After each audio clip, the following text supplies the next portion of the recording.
Hyderabad Uppal stadium దగ్గర IPL టికెట్లను బ్లాక్లో విక్రయిస్తున్న ముఠాను అరెస్ట్ చేశారు పోలీసులు. టికెట్లను భారీ ధరలకు అమ్ముతున్నట్లు గుర్తించారు.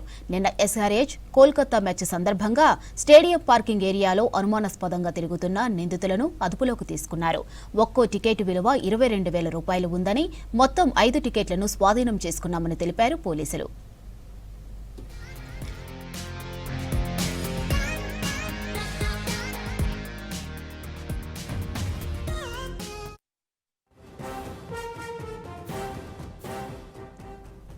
వీఐపీల పేర్లతో నకిలీ లెటర్ హెడ్స్ ఉపయోగించి టికెట్లను సేకరించారని గుర్తించారు పోలీసులు.